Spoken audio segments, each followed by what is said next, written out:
Hey, it's wonderful to see so many of you. Marcy said, you need to get this going, so I always obey. Uh, welcome I in. don't believe that. What? I do not believe that. Oh, well. We'll have coffee. Anyway, it's wonderful to see so many of you, and it's even better because we have quite a treat for you today. Our two colleagues from Bakersfield College who've been working on this longer than we have and who have a lot of lessons for us to listen to and things to consider. We've already been making lots of requests. Give us a copy of this, that, and the other. But anyway, it's my pleasure to welcome them, and it is Marcy's pleasure to really introduce them. So these two extraordinary, rather bossy women told me they would introduce themselves, but I just want you to know that both Jessica and Jennifer have been working on guided pathways from different perspectives, and I would love you once again to say how long you've been at BC and how you came into this. And I've seen them present in many a place, and their passion for students and this being about how this is working for students really comes across. So I'm hoping that they will share what they know, and you're interruptible, right? Absolutely. Okay. All right. So go ahead and introduce yourself since you won't let me do that. I'll go first since my name's first, but we're both J's, so I won't claim being older. I'm Jennifer Johnson. I'm Department Chair for Nursing at Bakersfield College. I also am the Faculty Co-Chair of the Curriculum Committee. I have been at Bakersfield College for, this is my 27th year, 28th, depending on how you do the math. And so I have been in education for quite some time. I have seen many, many changes. I am very passionate about pathways just because of my own personal experience. And for me, my work with students, it's a no-brainer. It's what will help students based on my conversations with students. Both of us will say we are passionate about student success. And it may not make sense, and I tell my students daily, I learn every day. You come with life experiences and you teach me something. I need to listen to what you have to say. So that's my approach to guided pathways is it's what are the students telling us based on, and what do I know? And then how do we merge those two together to create a pathway so that they can meet their educational as well as personal goals and be productive citizens. And my name is Jessica Wojtyszak. I am a professor in academic development, kind of a special department. It houses basic skills courses in English and math, reading courses, study skills courses. We're also responsible for the Summer Bridge orientation course, and we actually also train our tutors, student tutors. So we kind of work with the least prepared students in college and then those who are also more advanced. I'm also the chair of the Accreditation Institutional Quality Committee. Yay, accreditation. We work to make it fun. I give out a lot of candy at my meetings. Please keep coming. Site visits next year. I have not been at Bakersfield College for very long. This is my third year. So still working through tenure. And so that means that I came in 2015 when Bakersfield College was applying to the National Guided Pathways, the AACC project. And so if you asked me a couple of years ago, why do I advocate guided pathways, I would say, well, because I have to, that's my job. And my president's a big fan of it, and I want to get tenure. I'm happy to say that my answer has changed. A lot of what we're going to talk to you today is this is a very data-driven discussion. But I'll tell you what really changed my mind about this, going from someone who supported it to someone who's now actively really involved in it on campus, is the story not of me but of a student. So my student Jocelyn came into my summer class. I was a last-minute sub-in for Communication B5, which is an awesome class. It's rhetoric and argumentation. So I get to teach students how to argue. I tell them, come take my class, then use what I teach you on your parents. It'll go over really well.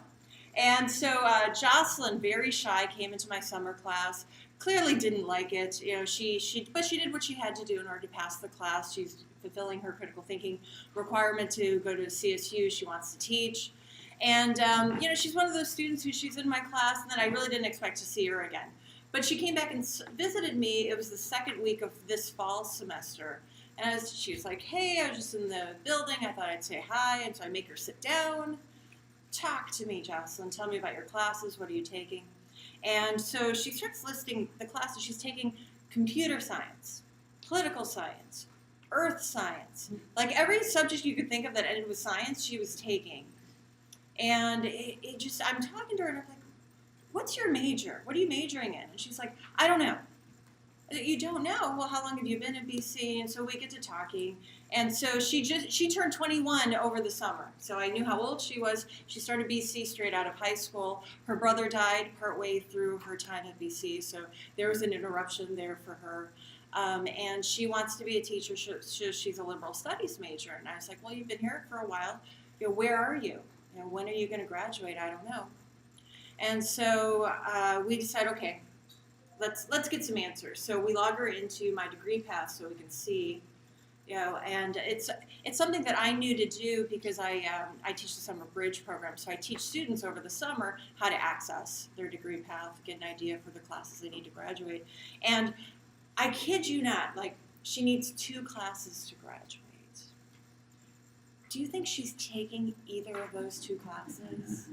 She's taking 6 different classes she did not need to graduate and didn't even know she was that close. So it's the second week of the semester. So we ran around. I ran over to an educational advisor I work with in counseling. How do we get her in the classes we need? She needs to graduate. We talked about, which classes are you going to keep? Which classes, are you going to drop to make room in your schedule? She ended up, because we offer late start classes, she got in. What do you think the last 2 classes are that she needed to graduate? English and math. All right, so we find her a late start math class. We managed to get her in an English class where she'd only missed 1 class because it only met 1 time a week. And now we got her graduation application filled out, and we sat through her application to the CSU. And because it's English and math, she comes to see me once a week, let me know how she's doing. But she's on track to graduate this year. And speaking as someone who's only been at the school for 3 years, I know that if this were not a school that was pushing guided pathways, pushing being intentionally intrusive with our students, working with faculty to make sure that we understand the hard work that counselors are doing, what we can do as faculty members to help direct our students to stay on their path and finish. I don't think I would have been able to help her the way that I had. And so that's kind of the why for me, why I'm doing guided pathways. So long introduction, but I have a question. The story you were just saying, I thought I heard you say initially that she wanted to transfer, but then she needed 2 classes to graduate. Well, her plan has always been to transfer after she finishes her degree. So she wanted her degree Right. first. and She then wants a transfer. liberal studies degree, and then she's transferring to So she CSUB. still needs a longer pathway for the transfer. No, she had everything done Okay. except those 2 classes. Okay, so those 2 classes weren't just for the degree, it was for her to transfer. Correct. Okay, thank you. So our overview for today is we want to talk a little bit about why guided pathways. A little of our introduction was there. And just to reiterate of what Marcy said, definitely feel free to interrupt us.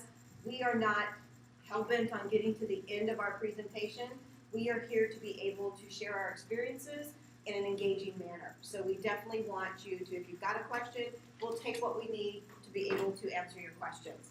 We'll talk a little bit about how we started the process and some of the challenges and fun aspects that we had as we went into development and engagement with the pathway process, and then share our present day work and demonstrate data that identifies our successes, because as Jessica said, this is very data driven. So a lot of times we're going to say it'll be different for you as a college. You want to look at the data. When I have people that ask me questions, people that know me, I don't operate off of, I'm not quite sure I want to do that. I'm a risk taker. Let's try it. And then we'll have data that will inform our next decision. But if we just analyze it, we get into analysis paralysis, and we will still be analyzing this for the next 3 years.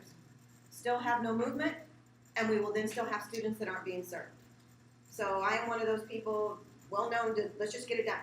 And then we can step back and evaluate and assess. Isn't that what accreditation and what we should be doing every day in our classes anyway? But we have to do something in order to get there to start the assessment and evaluation process. So why pathways? I'm going to ask you questions.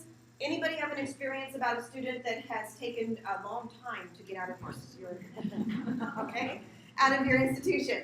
So that's kind of, yeah, that happens. Anybody that has students that have taken more than the 60? Okay. You should be, and we're going to talk about suggested data points. We suggest you start looking into that because I can probably guarantee you're going to find there's a lot of credits. Now the why is what you want to examine, and you can dig into your data and figure out what's happening with students and make some assumptions based on, but you have to look at that information. Because we can say, well, I think it's this, I don't know that that's true. So we're gonna operate off of what we can try to identify. Poll your students. You have a valuable piece of information there.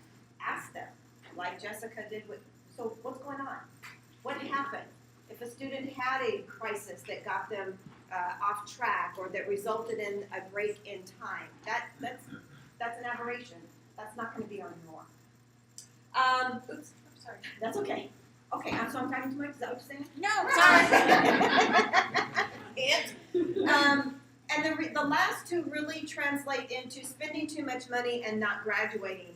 If our students are taking additional units and they're taking additional time, it means that they are spending too much money. Taxpayers are spending money. They're not graduating, so they don't have the earned income potential, which supports our tax base. So it starts just a negative cycle. And Marcy had shared with us that somebody has done some research Oh, on $1 million. The guy who So tell us what you found with the basically not graduating and what that means for money. I wouldn't say it's a found, it's just a simple simulation, but if you go at our current rate students instead of full time, in their lifetime it probably costs them easily over $1 million. $1 million. So, you know, I can do that. It's pretty significant in terms of, think about what change that would make to their life over lifetime. Okay, so those are some points that you want to start to, I don't think we argue with those per se, but we want to look at those. This is another reason. What can we do? Pathways is a framework that would allow us to address most of these issues. Is that taking into account the lost wages? That's the main cost. Okay. Am I okay with that? Yes. Another thing we wanted to point out as to why would be, I don't know if you are aware, but students, when they apply to the community college, they go through this system called CCC Apply. And when they log in, this is what they see. This is specific for Bakersfield College. I think yours might be similar. But they have 9 screens of majors and 251 choices. All right, I'm done. This is why we have accounting as our #1 declared major. If you ask students when they register and it looks similar to this and they're looking for classes and it's alphabetized, I chose accounting. It had an asterisk and it said it met a GE. Has nothing to do with what you want to do. But it was an A because they didn't know. What Pathways can do is to give students that knowledge to make what I call an informed decision, a better choice. A sidebar, the sidebar back to CCC Apply, is at some point CCC Apply is working for this to be more along the lines of a pathway. So actually if you chose an AA accounting with BCGE, you click that, and how I explain it to people, it becomes a flow chart of your catalog. So whatever your catalog says for that particular major, the next click would show these are the required courses, and then the next, or this is the program. The next click would then trend out to all the courses you would need to take. So it's just the ability of a student to now start to click down, and instead of this list, you might end up with your path, whatever you choose for your pathways. We have 10, they have a list of 10. They click on that, and then it goes in deeper into programs and into courses. Okay? So that's hopefully trying to address the why for students. So this is what we have at Bakersfield College. We have called them learning and career pathways. We will talk a little bit later about the need to have consistent terminology. Many people call this meta majors. What we found in working with our faculty and students is that term calls up a lot of different visions. So we have used students and faculty to come up with what makes sense. So if you use the term in our area of learning and career pathways, this gives the impression of what we're trying to accomplish. It is a pathway that will lead to a career, and along that way you're going to learn something. These are our 10 as listed, and our undecided addressing, oh, what about the person that doesn't really have a clue? This is our personal exploration group, and that's our undecided. So if you don't have an idea, we can talk a little more about that entry into the path. But if you have no idea, that's what you declare as your major, okay? And it gives you a little bit of leeway to take some time to figure it out. And kind of these for us, they came out of really a year-long discussion that took place between faculty, between counseling. We did focus groups with students to get an understanding of what students thought of in terms of what made sense to them, what should we name things to help direct them toward the career path that they're really interested in. And once you start to organize things this way, it really opens up a room for a lot of very interesting data exploration. Like when you look at that group, who do you think is the group who underperforms? The group that has the most trouble? What do you mean? It's as far as not completing their classes, not completing a degree. The last one? Yeah, personal exploration. And so a lot of what we're doing now is really looking at that group as a group and what can we do to help them. This might be too detailed of a question for now, but how does a student determine whether they want to be industrial transportation technology rather than STEM with the TV technology? Or maybe you can talk about that later or on the side. Sure. I mean, it's not.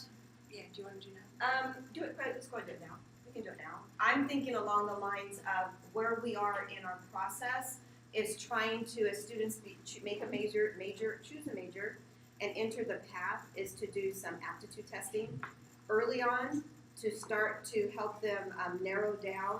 I think I want to do X, and then narrow down. The other thing is we have documents that start with the end in mind, and the end is the career.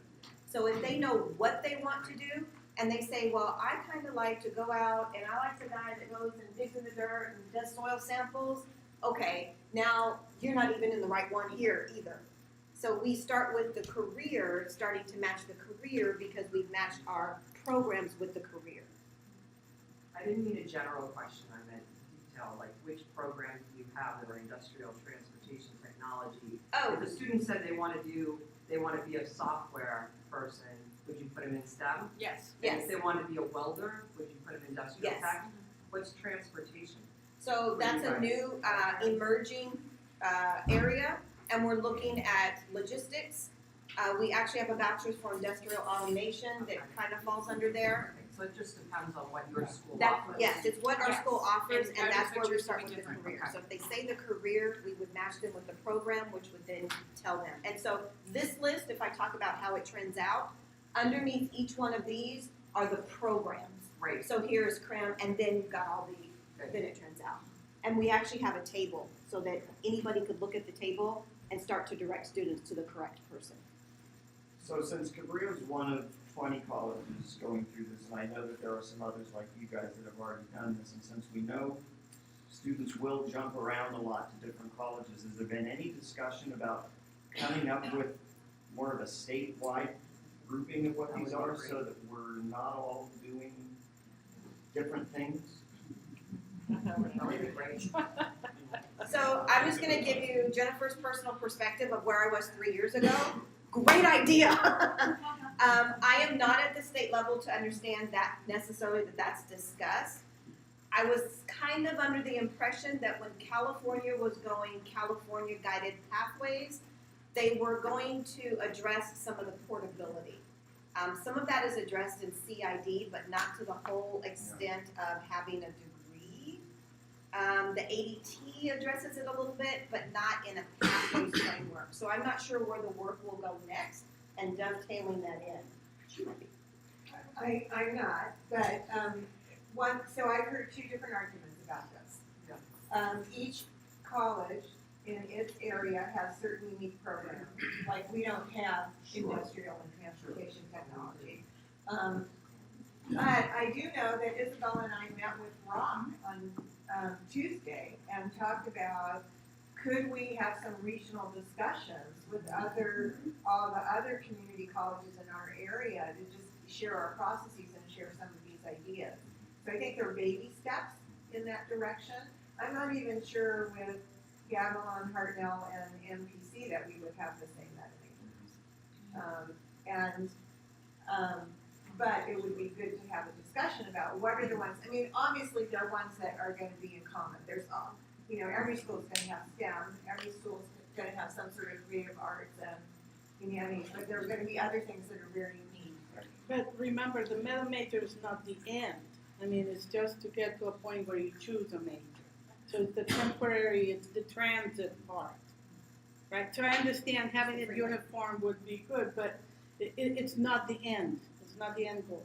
But it sounds like in Bakersfield, if you are a business major and you know that coming into your time at Bakersfield, you are going to be in that particular pathway. Whereas I think what I'm hearing the discussion at Cabrillo, if you know you want to be a business major, you can apply into and be a business major, and that our pathways are designed more for the student who's really undeclared. This was the question Well, asked you're a an hour counselor, ago. right? So how many students are so completely clear in what they want to do that they never change their major? Well, I don't have an answer to that question. I mean, the question would be students can choose business, right? But they could change their mind. And so part of our discussion, if a student wants to what I call jump ship Right. and change their mind and go into another pathway, it's a discussion because there are implications. Sure. If you're finding, so it's not, and sometimes people think you're pegged, this is your only choice, you're stuck here, you made that decision, that's it forever. That is absolutely not our messaging.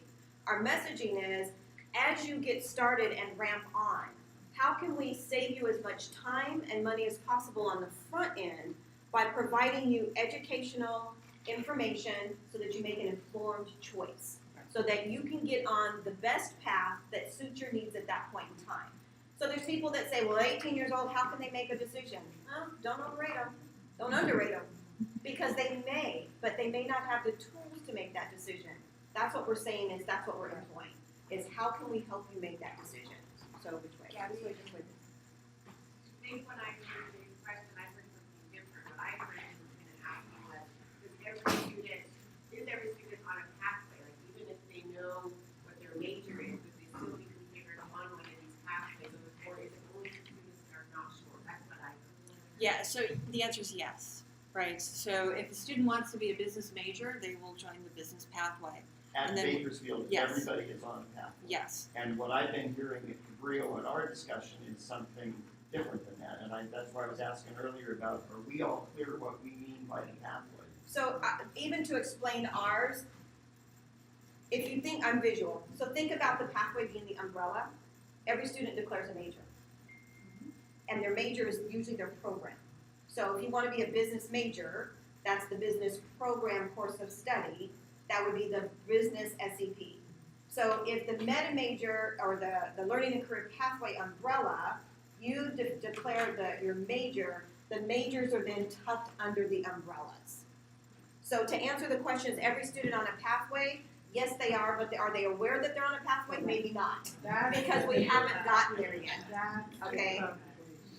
So, and Jay, one of the other things that they've done at Bakersfield, and we're not there yet, is that they have designed a first year of courses on the pathway so that you could choose which one you want under business or public safety, which public safety you want, that you take in the first year that makes progress. Somebody who knows they want to be in business may still, if we go that route, which makes sense to me, may want to take those same courses in the first year. It's still making them progress on their business major. But maybe not as much progress as if they went right into the courses that are strictly needed for their major in GE. And you can do that. I mean, there's no reason why you can't do that. Each program is going to be asked to map the courses that students should take in what order for their major. So there was one here. We're going to go this way. I was wondering, where would a liberal studies major fit into this? They are in our education That's the way our program is at Bakersfield College. So that's, you may have an umbrella of liberal studies. It just depends on what programs you offer. And what is in arts, humanities, and design? Oh, you would ask that. We can send you the Art, list. you know. English, communication, I think we have all the different arts. So there are. graphic It's arts. worth noting that it's not. These aren't just traditional academic disciplines. We also have the CTE field, so certificates are also in here too. We're not treating CET separately. So in that, it's all the graphics and different visual arts options. Also, music is in there, drama, performing arts. So we can, afterwards, if you wanna come up, I think I have a slide that you can see where we put people, and then we can send that. Yeah, it's right there. Is it? Yeah, it's on your website. There we go. It's under the BC Pathways. Okay. Yeah. So, but that was something that really faculty sat down and discussed. Okay, what careers do we have in common? Where does it make sense? Because initially, we thought, well, maybe business and communication should be together in one pathway. And that the fact that they split that came out of a discussion with faculty and also focus groups of students. It just didn't make sense for the students we're serving and for the faculty, the careers they're preparing them for, to have them in the same pathway. There wasn't enough overlap in order to give them that common first year experience where they wouldn't be losing. And sometimes what happens then is faculty say, well, are we stuck? You aren't stuck. So we'll get into later about our process, but one of the commitments as implementation team is after discussion, we have to start somewhere. We're going to try it. We're going to see if that works. It's going to tweak our data a little bit because if you're gathering data based on programs in a pathway, so we said, let's try to have people stay 1 or 2 years in a pathway, get enough data, and then start to make some changes. So we pretty much committed to an iterative process. Show why you're a better fit in STEM. So I just wanted, for those of you that don't know where we are in our process here, last semester, the Defining the Path work group did all those card sorts that you participated in, did a sort, we have 6 of them.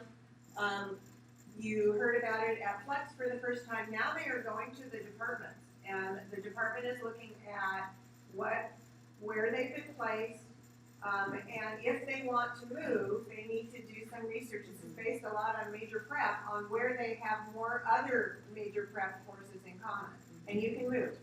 And then by the end of the semester, we hope to have the first group that we are trying, and then we'll see what happens with it. This has been a really interesting discussion, but I want to take it back one step Okay. and ask, how many high schools are in Bakersfield College It's like a lot. I was gonna say 21, but it's a So, lot. is there any collaboration or communication between you and those high school Yes. districts with respect to guided pathways? Yes. And how are you, or what are your experiences, what have they been, and how are they progressing, knowing that, we're gonna have a similar, maybe not quite as many as 22 districts, but similar experiences with districts in this community to deal with as well. So a couple of perspectives and then jump in. One is using our dual enrollment. And the dual enrollment is that get focused, stay focused. And get focused, stay focused has come from the K-12 system, and it's a 9 through 12 career planning course. And that meets our student development requirement. And our faculty as dual enrollment, or it can go and teach it in the high school. What that does is introduce the idea of planning and career pathways, making choices, starting with the end in mind. Second to that, as we have had campus open engagements in terms of bringing in Rob Johnstone, various leaders that are discussing pathways, we definitely extend that to our high school partners, and they have been at the table. The last part of that is my understanding of the high schools is they have been, in our area, have pretty much been doing pathways already. However, they may not be the same names. So now what we're doing when we go out and do outreach, our outreach goes to the juniors and seniors, starting to talk about if you didn't do Get Focused, Stay Focused, which is newer, here is how you can get started at Bakersfield College. So we do on-site registration, on-site CCZ apply, on-site getting them into that first semester of ed planning and courses, along with some aptitude assessments that might help them narrow down a couple of options of where you might like to start. Then I would ask of our college, are we on a similar path? We will be, they're way ahead of us, they're Okay. 4 I years ahead of us. Just wanted to know. Thank you. But it's part of the Better Pathways model. And there's still work to do with the high schools. So, yeah, you have 29 in the current. Thank you. county I'm district. in the 20-something. So I'm just wondering how you guys fit in math and English, because when we talked about the meta major categories we have here, which are 6, English wanted to be in 3. But what I'm hearing is there's this kind of major level, and then there are courses that have to do with the major. So I'm seeing like math and English or other primary courses kind of sprinkled throughout. How did you do that process? Or will you talk about that? Yeah, well, as far as the development of learning and career pathways, when we first started, we did initially have certain departments. Communication was one. They said we really did belong in maybe a couple of different pathways. English was another. Yeah, and we've allowed, the attitude has been let the faculty decide. So if faculty feel that they should be in 3 pathways, put them in 3 pathways and let's see what happens. Right? That creates a data gathering challenge. Right, because how do you avoid double or triple counting, right, across pathways if you have the majors spread out in those pathways? I think it sounds like though you're asking more about like the general ed, like everybody has to take English, everybody has to take math. How do you handle that? That doesn't change the fact that the English major is housed in arts and humanities, and that the math major is housed in STEM. Students are still, and that's part of when we put together first year plans for our students, all of us have really focused on getting students, regardless of the major, if they need English and math, they're doing it in the first year. Right, and so that's kind of been, that curricular issue is being handled that way. Did you have different kinds of math? Yes. Different majors, and then were the English classes kind of thematic or guided toward the major? We have been doing that. So in my department, academic development, it absolutely is, because a lot of our students are undecided. So we assign papers where they do career exploration. They write about things they're interested in. Once they move into English, faculty have the freedom to choose how they're going to teach English. Some do make them more contextualized. Others teach more to the literature, their preference. So when a student has many interests and has other aptitudes than just one, I was like that at Pasadena City College. Is your personal exploration the one for those students? What's personal They exploration? might fit there. This is our undecided. We didn't want to call them undecided. So that's the opportunity to decide. So that's really where they fit. Right, I mean, I think I was like you. I have degrees in English and chemistry. I had no idea what I wanted to do. I just wanted to learn. And we still need to find a way to get them toward their degree. And so they will still, I mean, it is possible that a student could pursue double majors in 2 different paths. And I didn't care about a degree. I just transferred without a degree because I didn't care about it. Yeah. So one last question on this one, and then we're going to move forward a little bit. Do you have data on what percentage of students change pathways?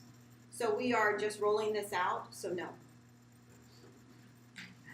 But later on, we will give you some suggested like tracking and data point. That is definitely something we are tracking. When she says looking at putting English in 3 areas, it would make a tracking nightmare. So really, we pulled that back, and every discipline or program is only in 1 area for this first go around. So we can part of get the some question data. comes from, there were questions in math about students, if we create math prereq or a math program based on a pathway, what if they decide that they want to change pathways? I think it was Kuyamaka who said that according to their data, only like 0.4% of students changed. We do have a little bit of information that came from a research article about more along the lines, not so much changing, but students really wanting to be directed. And that students that are directed, when they change up. So maybe you came for a certificate and you changed because you now realize you need a degree. So there is some, not college-specific data out there, but there is some information out there. And Jennifer, I want to apologize, because I feel like I started the round of questions, and then we all have asked so many questions. And you guys are the experts, and we need to learn from you, so I think you need to tell us everything that you know, and then we can ask questions, because otherwise, if we keep asking questions, we're never going to learn from the experts, and they're going to go home. So you can keep us to not know. We'll meet you down the street at the, no. No, that was Yeah. fine, 5 Oh, we o'clock. do All right, that. there we go. Yeah, we can do 5 that. o'clock. What's the address? Don't offer if you're not gonna follow. I say Class in the morning. I have to drive All by. right, just so go for good, it. we'll keep, thank you. Okay, Go for it, Jennifer. so here's that question. What, I forgot, I don't have my cheat sheets. What about exploration? There's always that question, you know, I explored, you know, what about those students? We're not allowing them that opportunity. Here's the information that's been gathered very recently. Students believe that a well-defined pathway would help them achieve their goal. Students also have limited information concerning programs and course sequencing. So looking at the CCC Apply, I'll go with the A. Okay? So some of the framework of guided pathways now begins to provide that information so students can make that informed, guided decision. That's why it's guided pathways. Who's the expert? We are. They may know what they want to do, but often when you have a conversation about the end in mind and the career, and you know, I just want to make sure that you know if you want to be a physician, be, you know, community college, pre-med, medical school 4 years, internship 4 years, and now you want to be a thoracic surgeon, let's look at 2 more years of fellowship. So you need to know that's your trajectory. And so let's plan that out. What does that look like? Do you never want to have a life for those 12, 15 years? However, there are people that have a life during that time frame. You're a part-time student. Do you know that it's going to take you 4 years to get out of here, taking this number of units at a time? That limited information. They've not thought like that. That's our job, our responsibility. In fact, Booth says that they asked 900 students, looking at California community colleges, which factors were most critical to their success. Most critical factor was being directed, guided. And I believe that really when we start to look at what we do with our students and our students' success and how we help our students, what are we doing? We are coaching, we are guiding, we are directing. And that's what gets our students out of here. So we thought we'd give you a little bit of background just about the Guided Pathways model. So this is a very student-focused model. What are the key experiences, the key positions that students have to negotiate as college students? And so it kind of, this is kind of the Bakersfield College interpretation of the Redesigning Community Colleges book that Bailey and Jenkins put together. So step 1 or pillar 1, clarify the path. So is it clear to students what they actually need to do? And what can we do to make it easier for them to understand what they need to do in order to achieve whatever goal they want, whether it's a certificate or degree or just transfer. Entering the path, what is the experience for students when they're coming in, that which incorporates things like orientation, where they're being placed, and then stay on the path. What are we doing to support students within their classes? So this starts to really pull in academic support services, tutoring, SI, and those other options. And then ensuring learning. What are we doing to evaluate the learning in our class? SLO assessment, how is that being tied to ILO's, institutional learning outcomes? And what are we doing to really evaluate our students in the classroom? So just a little bit more information. So for pillar 1, for example, clarify the path. At BC, that includes things like early high school engagement. How do we get them even before they're BC students? Also defining competencies, grouping programs of study together. That's the starting of the development of the meta majors or learning career pathways as we call them. What makes sense from a student perspective? And then entering the path. So for us, entering the path, what is the experience for a student who's just coming in? So what outreach are we doing? What orientation are we offering to them? How do we acculturate them into the specific Bakersfield College culture? How are we getting educational planning to them? I think nothing is more frustrating to me as a faculty member than to have students who are taking my class at the end of their career because they waited to take English and math, or to find out the last class they need is the class where they're supposed to work with a counselor and develop a student ed program. Like, how do you do that last, right? So How do we not only do the plan, but communicate that plan to students so that they go through the steps and make their lives easier, right? Staying on the path. What are we doing to support them, right? Because a big part of a lot of the curricular changes that have taken place, especially in your GE classes, are things like acceleration. How do we get them through their math sequences faster? How do we get them through their English sequences faster? And from a logical perspective, that's really rough. So you're taking math students, they're not good at math, they don't like math, and we're going to compress a class where they have to move even faster than they did a year or two ago, and that's supposed to make them more successful, right? Acceleration really only works if you build in supports, right? What are you doing for supplemental instruction or the tutoring center, or if you're looking at a co-requisite model, what do we do as instructors to support students so that they're not dropping out of our classes? Learning communities working together, and learning communities in a way working interdisciplinary. What can an English instructor do with a history instructor if you're talking about students who are interested in a particular career? Are there ways to contextualize what we're doing? And then co-curricular activities, because they should have fun. Didn't we have fun in college? Like, remind them that they're supposed to have some fun a little bit too. Right? Because we know, the research says, if you are active in co-curricular activities, aren't you more likely to graduate? Aren't you more likely to be successful? Right? There's great research for that. And then ensuring learning. Right? Are we nesting and really assessing our student learning outcomes? Assessment. Like 3 people on campus tend to really enjoy doing that. But it is an important part of what we do. Are we mapping our program learning outcomes, tracking those as well, and thinking in terms of how are we creative in our pedagogy? Are we integrating internships and other additional learning opportunities for our students so that they're better prepared, especially if they're going straight into a career path? So, your activity. So this is just super short. My activity is basically answering this question. So I'll take just a minute or two and for you to throw out what initiatives are you actually performing now? So just you're not doing anything? think about Come on, Beans. what are the programs? What are you doing on campus? Multiple measures. There you Multiple go. measures Acceleration Acceleration. in English. in English. Asking high school to name and Doing what? asking high school students and college students to name and Okay. Getting input in naming. What else? Grouping our departments. Reading apprenticeship. Grouping our departments into different med majors. Okay. Any other statewide initiatives you're involved in? Oh, come on, you guys. No BSI? Triple SP. Final Five? Okay. So now we've said, oh, we're gonna do this pathway thing, and so what are you thinking?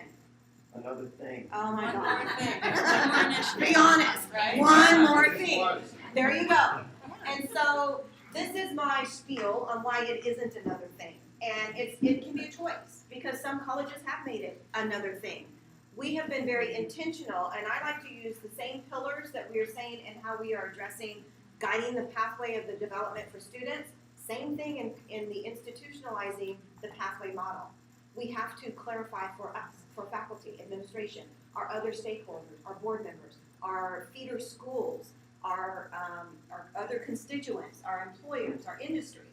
We also have to keep them on the path. We have to keep explaining, reiterating. We have to ensure that everybody's understanding, and I missed one. Clarify, stay, ensure. Define the path. Define it, that's Yeah. clarify. So anyway, I'm missing one, but anyway, you get the point. We're also doing strong Strong workforce. Workforce. So this is what you're doing, all right? And this is sometimes how you feel based on what you're doing. All these things. One of the things that can happen with guided pathways, is the next slide, is now let's take intake. That was the other one, getting everybody engaged.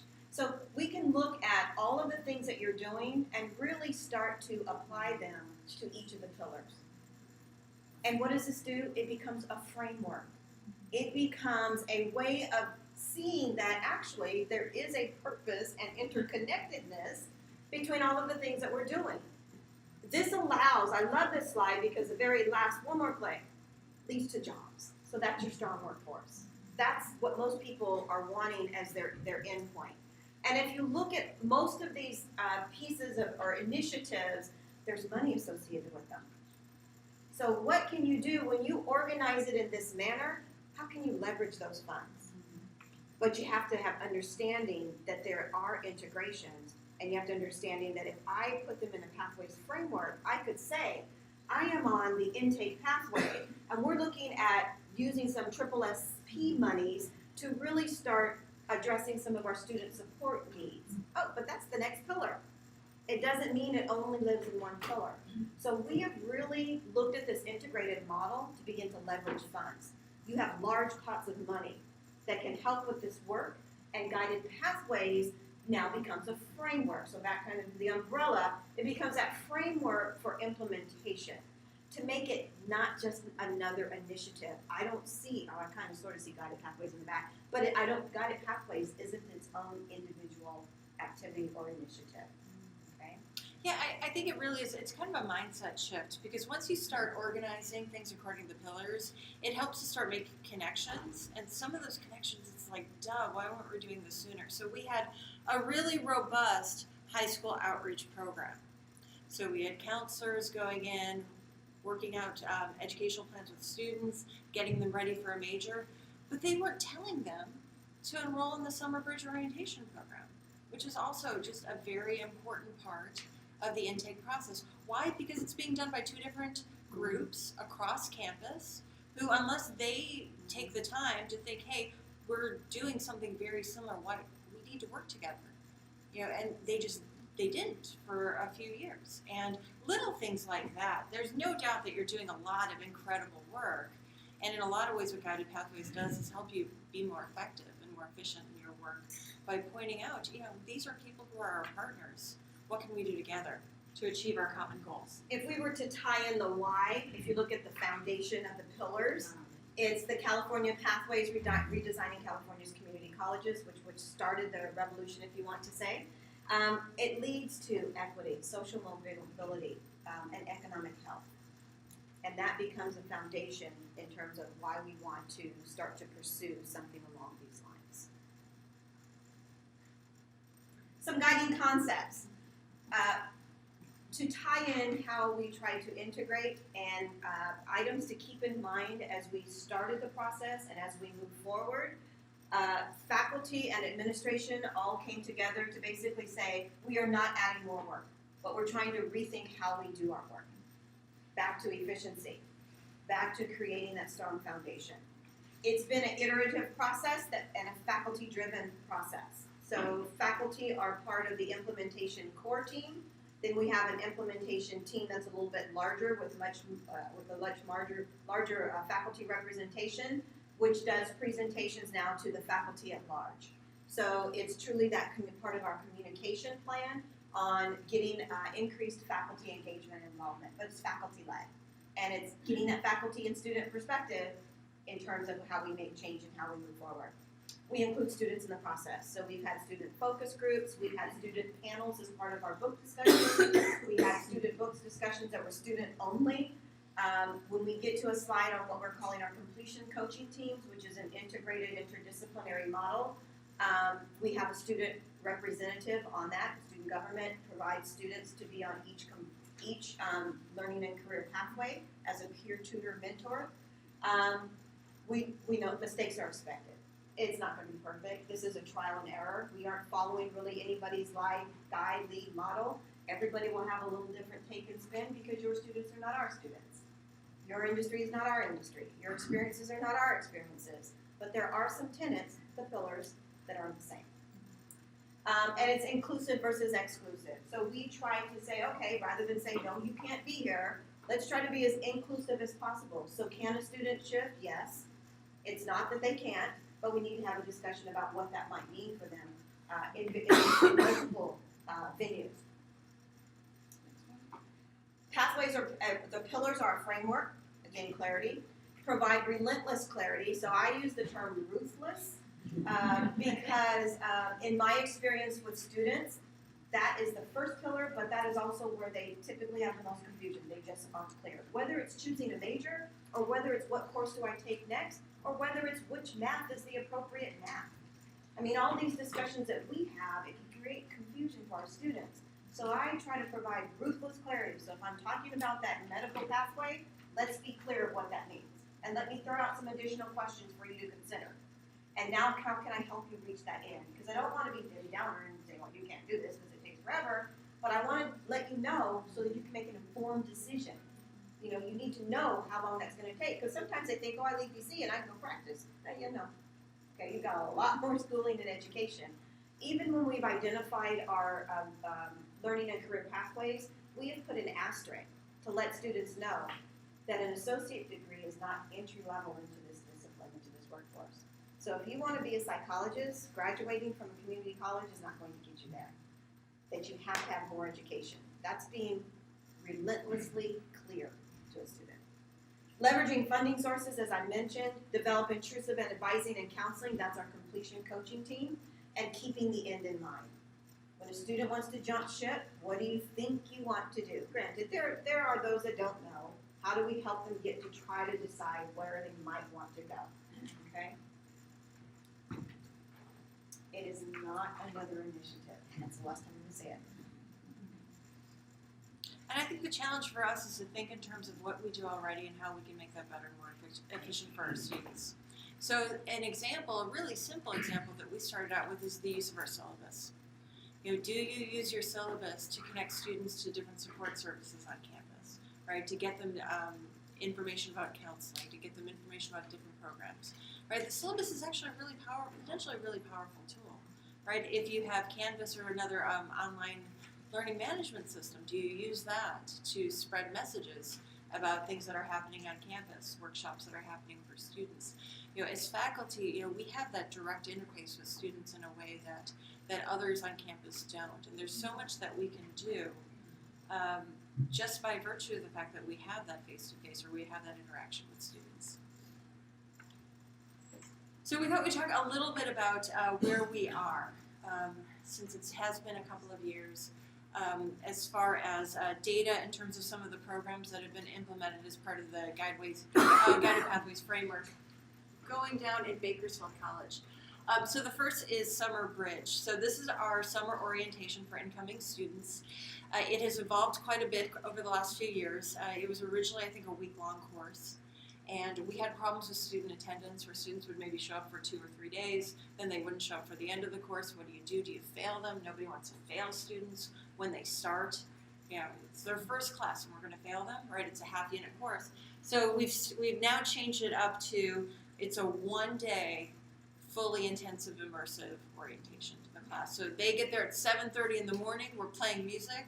They do an icebreaker, get to know each other. Then we take them the tour on campus. And while we're doing the tour, they see and they're holding their schedule so that we can point out buildings, show them where their classes are. And we spend that day really getting them to know the campus, get to know things like how to read their schedule, how to buy their books, also talking about the difference between being a high school student and a college student, expectations that are going to come up in the classroom, all of those different things so that by 5 o'clock, and it's not us talking at them. There's lots of activities where they're getting up, they get to do some public speaking practice, things like that, right, which everybody loves. But the data is really powerful that students who participate in Summer Bridge, not only do we keep them, are they more likely just to continue into their fall classes, but they take more classes and they pass their classes at a higher rate than those who participate in online orientation or just an in-person, more informal event.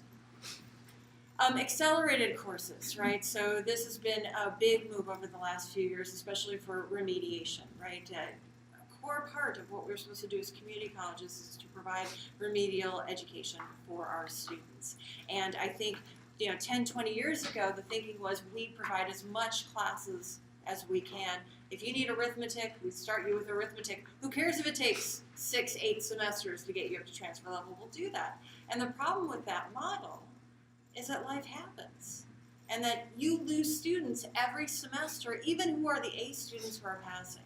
Right? So acceleration, that focus upon what we've done is we've eliminated the traditional reading sequence and shifted to an accelerated model. So students who would have taken 4 years, now even at the lowest level of reading, are completing remediation in 1 year. All right, so we cut off a year there, and they're doing better. Their course success rates are double what they were before. right? Compared to the traditional English sequence, similar thing. We combined 2 levels and 3 levels below transfer, made that one class. And also the lowest level writing class has now been combined also into an integrated reading class, which means students can take that one class to fulfill a reading and a writing requirement.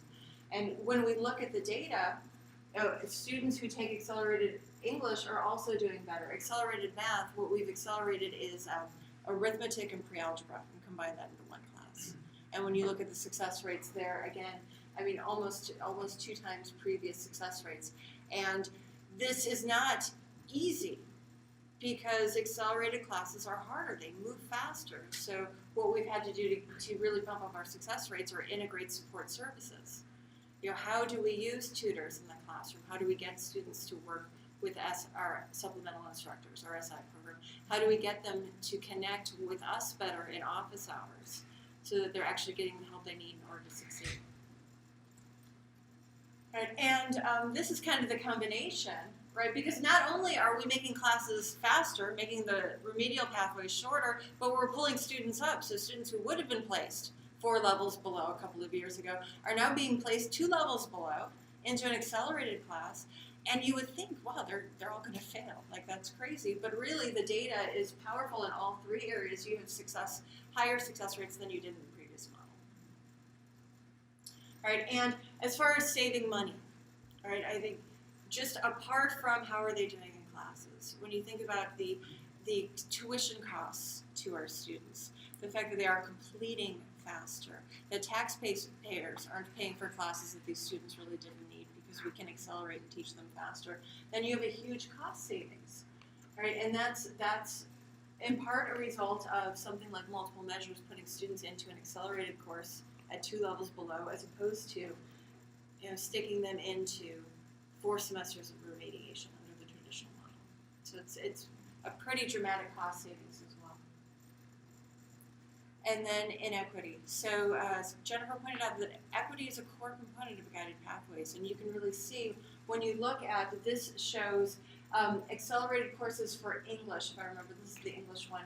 So if you look at by year, sort of before we started, multiple measures is the black, and then we started implementing some of our accelerated courses in the red, 2013 and 15, full implementation of our full array of accelerated courses. And you can see when we disaggregate by groups that we have had really remarkable gains in the educational attainment of our African American student population, our Hispanic student population. And these are disproportionately first generation students. So they are succeeding at a much higher rate than they were due to the changes that we've made in the curriculum. Sorry for my ignorance, but an accelerated class, how is it different than the ones you before? So an accelerated class, the term gets used differently in the literature, but the standard definition I'm using is that you combine the curriculum of 2 classes into a 1 semester class. So the accelerated reading class, anyone who is places 1 or 2 levels below can take it, reading 61. Before, they would have had to take 62 for 1 semester, and then 50 for 1 semester, so a total of 8 units spread out over 2 semesters. Instead, in the accelerated course, it is 4 units, 1 semester, and it covers the curriculum and fulfills the SLOs of both of those 2 previous courses. It's, how does the student learn differently? well, So they succeed more. Well, really the success comes from the fact that in part we're not losing students the way we were, right? The 15 to 20% of students who drop from semesters, that gets eliminated because they're completed faster. Does that make sense? And then, right, and they do have to learn more quickly, right? Because when you think about 62 used to be primarily study skills and how to read a textbook. And then 50 was more critical thinking. How do you put together a research project? And 61 has to do both in half the time. Do you have any data on, say, accelerating, and then Cabrillo has a lot of students who have learning challenges, and if you're going to ask somebody that is already learning at a slower rate, asking them to learn at a faster rate, do you have any data on that or could you share? Not here. I mean, I'll speak anecdotally because these are the teachers the courses I teach. I think it's fair for me to say roughly a third of all of my students have some sort of learning disability. That is, they come to me with an accommodations sheet that's fairly substantial, a scribe, a note taker, taking the assessment center double, triple time. So, and so those students are included in this data, and they are succeeding as well. Do you have student support with that? How large are the classes? 25. I will increase, I typically increase the seats to 28, 29, because I tell my students, if you're here for the first 2 weeks, I'll make room for you. And that's kind of a decision that I make as an instructor, because I know if they don't get into my class, they're gonna have to wait a semester, right? But yeah, 25 is the count. I just wanted to say that here at Cabrillo, when we talk about acceleration, the model that we're moving forward with English, for example, for next year is using the CAP model of California Acceleration Project and the co-requisite model. So starting in fall 2018, we're moving to 1A English 1A plus, which means that students who traditionally didn't place into 1A will now have the option to place into an English 1A class, so a transferable class, and receive, and also take a mandatory co-requisite course taught by the same instructor, so that again, students who weren't having access to the transferable class now will, but with the additional support. And we are also implementing multiple measures. We've actually already started to implement. We're in the pilot stage for fall. Right now, we have 60 students, a very small group of students that we place in the higher level math classes. For spring, this spring semester, we're going to be placing incoming students, and then the fall 2018, tagging it for all Cabrillo students. So we are already making progress with both acceleration and I gotta say, I'm jealous. There's so much research about the success rates of the co-rec model. And I mean, if any of you read like the Redesigning book, Bailey talks about the New Jersey school that kind of pioneered that everybody's modeling. And we brought it up a couple of times. It's expensive is the big issue that trying to convince, right? Because if I went from teaching 4 classes of that accelerated 61 to now 2 classes because I have to pick up the co-recs, that's a conversation we're slowly having. it's actually not more expensive because you get students through faster. I agree. I wish everyone did. We need the math people to so show the formula. awesome that you do it. But the Bailey, what they talked about was a Baltimore Community College, County Community College program, ALP. ALP took students that were both basic skill and regular students in their 1A, and then they had a co-requisite just for the basic skill students. So out of 24 students, they had 8 that did that. Right. That made it more expensive. What I'm hearing the implementation going out of California is that they're creating basic skill cohorts that then all 20-something students are in the co-requisite at the same time. Yeah. And that changes the And that's how you're going to do it, right? Not the album. Right. Yeah. Maybe someday. New data emerging. Yes.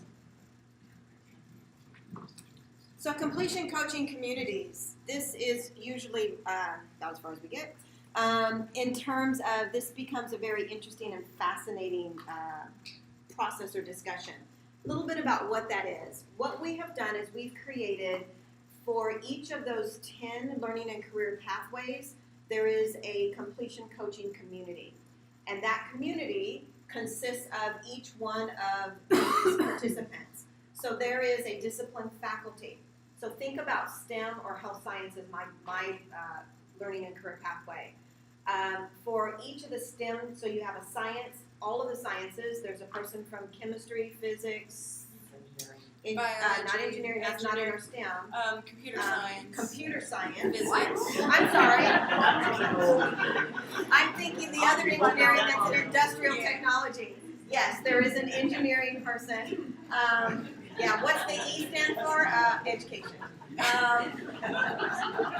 Just math. talk about allied health. Yeah, I'll just talk about what I know. Math. So you might have 5, 6, 7 discipline faculty. They're the experts. Okay, we're not going to speak for them. We have academic development. For us, that's our basic skills. And so in Jessica's department, there is an academic development representative for each of the learning and career pathways to address any of those basic skills. If we're talking with the student says, you know, I placed here, I don't know what that is. What does that mean? And so we make referrals. I'll give you an example of how we really are integrated. Financial aid, we have a financial aid representative, we have a dean, and the dean is, we call the dean is the lead, and the dean may choose somebody to be their co-lead, but the dean sets up all of the meetings and basically facilitates the meetings and the process. We have a data coach. The data coach are faculty or staff who are interested in data and numbers. They go through some training. We have a dean that performs data coaching training. Their role and responsibility, and each one of these participants has a role and responsibility sheet. So when you participate, you begin to know what you're getting into. And that was developed collegially with the team. So it's not like somebody told us what we were going to do. It was, this is how we think the work should be divided. The data coach then would help the team decide what question do you want to answer. Because there's tons of information out there. How are we going to use it and apply it in terms of meeting the needs of our pathway, or maybe answering a question or solving a problem. So that's their guidance that they provide. Support services, that department is like the tutoring center, the writing center, the math lab. A representative from that area is available as part of the discussion. So if you start to see the thread of what can we do to help students be successful, it takes all of us. The peer mentor is the student. Sometimes the student just wants to hear it from another student. You know, we can say all the great stuff, but when a student says it, quotes us verbatim, it's gospel. So that peer mentor becomes a great resource for our students, and then we have a counselor. Because they have expertise in Area E. Yes, I know that area exists, but I cannot tell you the list. My counselor can quote the list of all the courses in Area E. So they become a great resource in addition to my catalog. So our completion community, and I'll give an example of our community, we are right now working on, and each learning and career pathway may have different goals in terms of what they want to accomplish with their pathway. One pathway recently, they wanted to do a, what did Manny do? They called it an orientation where they just basically held a day in the quad where all the students are and right outside the cafeteria that basically said, this is the art, humanities, and design learning community. Come talk to us. These are the programs that we offer. And so they just did an informational booth about their pathway. So some pathways just want it out there that, did you know you could do this? If you were interested in doing this kind of a career, this is the degree that you should pursue. So some pathways go that way.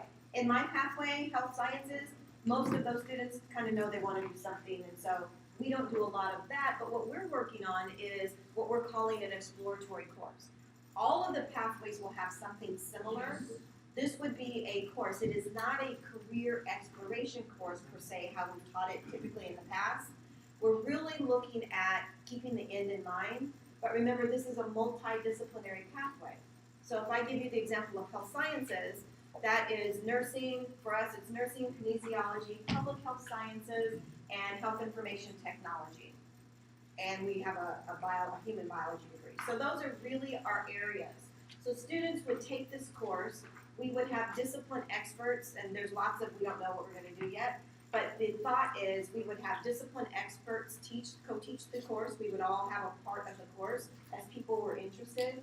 It is an opportunity, as somebody said, here, this is the degree that I have for my discipline, and then this is what I would do. Included in that course would be ed planning as well as some aptitude testing. So you think you want to be a nurse, but you just told me you don't want to touch people. Okay? So I have a little problem with that. However, in my pathway, there is public health sciences. And then the person that says, but I really love computers and coding, then I've got health information technology because health fascinates you and you like all of that stuff. Put them together. So that is where the completion coaching team and our course would start an introduction into that pathway, allowing the student to do a little bit of exploration within the pathway. With that, we're trying to structure the pathway to have its own SEP so that the students could take a first year of courses and not lose any time or momentum for that pathway. That means that all of us and that disciplined faculty becomes important. We all sat at the table. We took all of our individual program student ed plans. laid them out, put them together, and start crosswalking. And people would say, oh, I recommended this in the third semester, but we could move it up to the first, and boom, now the student has 3 choices in their first year where they can take any of these classes and keep forward momentum. Okay? Now, that's not been an easy discussion. And also out of that discussion, because there's some very differences, in one pathway, there's one course. Okay, so it's one course that they can take because the programs of study are so different but similar that their ed plans, there really isn't that commonality. But we don't know that until we sit and do it. So we were happy with that. At least we know we can tell them to take this course. But then you need to start making a decision a little earlier or understand that you might be here a little bit longer and have additional units, back to being an informed decision. So I love our completion coaching team. They choose how often they meet. They choose what their objectives are. We have some overarching pathway implementation objectives, but the completion coaching teams now are becoming the momentum of moving the process forward. The beauty of this is no matter what entry point that or contact a student makes, you have a resource. Because I don't know if you guys are like us. A student comes to me in class and says, you know, I'm thinking of dropping and changing my major. I know there's some financial aid impacts for that. There also might be some time constraints. Go over to counseling, and that's that building down there and around the corner. All right? So does the student get there? Yeah, no. So what we do in our completion coaching team, what I basically say is, I know that might not be the best thing. Tell me a little bit more about why you're thinking of doing this. Well, I'm not passing my math class. Well, that's not necessarily a reason to change your major, unless you're a math major, but it's not really a reason to change your major. So let's talk about what's going on. This isn't even in my completion coaching community, but I know the math faculty that's in that completion coaching community. Let's go over there and get some resources. And while we're on our way, let's stop at the math lab so I can get you some tutoring. And I walk the student there. Because I'm going to my office, but I'm going to take a detour. So after class, we're going to take the detour. And I know where the student landed. And so it's that extra question that this kind of an approach allows. And we have resources. So for each one of our completion coaching communities, we have a resource sheet. So if I don't know the math person, I go to the website, look up the resource sheet, and I'm going to say, here's a phone number and email. I'm going to call them, and I want you to call them. And then I can follow students in my class. I can follow up the next week. Hey, did you do this? I had 2 young men last week. The student says, I'm not doing so well in my math class. So tell me what's going on. So I get the story, and his friend says, yeah, I took it last semester. It is our class. I said, okay, so here's the deal. I'm going to follow up with you guys this next week. You're going to be his buddy, and you're going to make sure he's doing exactly what I'm telling him to do. And I send him to the math lab. Do you know where it is? He says, yes, go. And I want to report back. And we actually, our college has implemented a reporting mechanism. Any student in your class that seeks support services gets an email every Monday. So actually, now that I think about it, I do have email in my inbox. I wonder if that was him. But we get that information, so I don't necessarily have to go and seek him out. It is automatically generated based on the student ID tied to their courses in which they're registered. So I just want to say that Bakersfield's completion coaching community is something really unique in the Guided Pathways model, something they're doing that's really different from any of the other Guided Pathways colleges. Because we're like that. Because you are. And I think that's the beauty, though, of this framework is that it gives you the freedom. It's not prescriptive. You don't have to do things exactly like us to be successful. You have to do things that work for you. Absolutely. This is where it's incredibly exciting. Yes. Fantastic. Yeah, I mean, but it's for every student gets this attention. Pretty much, yes, because every student comes in contact. Now, let me reframe that. That is the intent. But it is dependent on, if I think of the discipline faculty, we are rolling it out to let every faculty member know. So let's say I'm not on a completion coaching team, I'm teaching a class and a student comes to me, and I don't know anything about counseling, advising, any of this stuff. I should have an awareness that, you know what, we have some coaches that are available. Well, my little sheet, let me refer you to the discipline faculty that I know that might help you. Let me refer you to, and these people become an expert in that pathway. So there's some nuances, let's say, with healthcare and financial aid and high unit majors that my financial aid advisor becomes an expert in. And so you want to pull up the correct reference sheet based on what the student's issue is. So in essence, yes, There are some people that are more engaged than others. That's essential question, right? Because we know high touch is what works for so many students, right? And so, Jennifer talked about allied health focusing more on the class. That hasn't been the focus in STEM. We have classes with very high drop rates. Our data shows that for like biology, for example, this semester, 40% of the people who were declared biology majors weren't taking any classes in their pathway this semester. And so what our pathway is focused on is really communicating better with students. How do we get, we don't have 20,000 students, but we have about 1,500 in our pathway. How do we contact every single one of them, right? Because we know email doesn't work. I mean, we have to try email, but students don't check their email, and they're getting a ton of emails anyway. So we're looking at things like interfaces when they go to register. How can we get their attention there? How can we do those events on campus to contact them?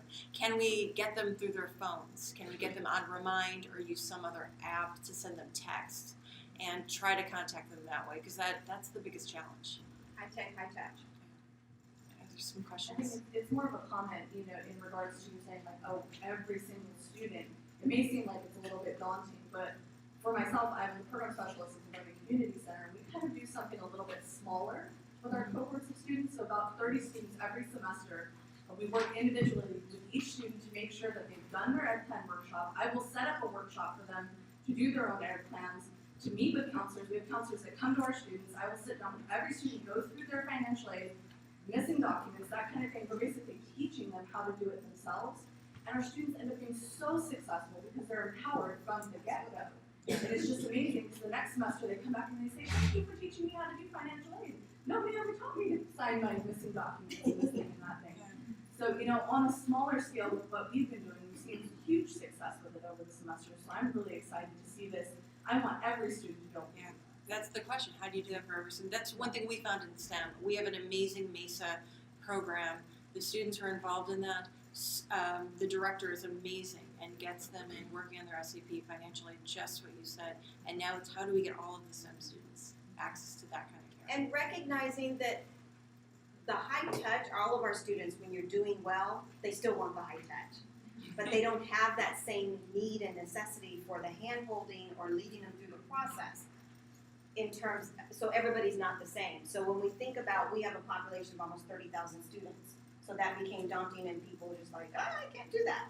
4,000 nursing declared majors. We didn't even try to reach them. They'll find us.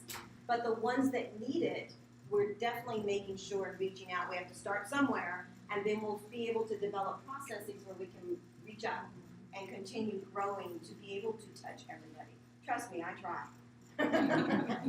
So, I was a little bit piggybacking on Leah, but I'm thinking, so the completion coaching community reminds me a little bit of a learning community that would provide that support and mentoring for students in a cohort. But it sounds like it's not an opportunity necessarily for all of those wonderful people to come together and support students one-to-one or directly. But my sense is that there's going to be somebody that a student has connected with, and that's going to be the key. So whether it's one of their instructors that they really feel like they can go to, or a counselor, or a peer mentor, and then if that person is the link between some of the other resources, it helps for the students not to fall through. Absolutely. So think of her example of working with the student, working through financial aid, and it happens to be a nursing student that has maxed out and they need to do the appeal. And so she's got some questions about the program. Now she has a contact that is a discipline expert, and then they connect and they both work together for the student. And so completion coaching has been going on for a couple of semesters. This is kind of brand new for us this semester. The Dean of the Institutional Effectiveness, that office, looked at our most successful students and tried to pinpoint what are characteristics of those successful students. And so these are kind of when we look at our students who do really well, what do they have in common? The first is they knock out transfer level English and math in their first year. Right? That just, if you do that, you are more likely to complete in 2 to 3 years. You're more likely to transfer. How about completion of 15 units each semester, right? So that you can get 30 units done in a year and 60 units done in 2 years. So those for us have become the key momentum points. So we know that students who do these and achieve these do really well. How do we get everyone to do that? Can we get everyone to do that? And so kind of the next stage for us is, we did things a little bit backwards. So our communication plan, our communication team is really working this year to start communicating this information to students.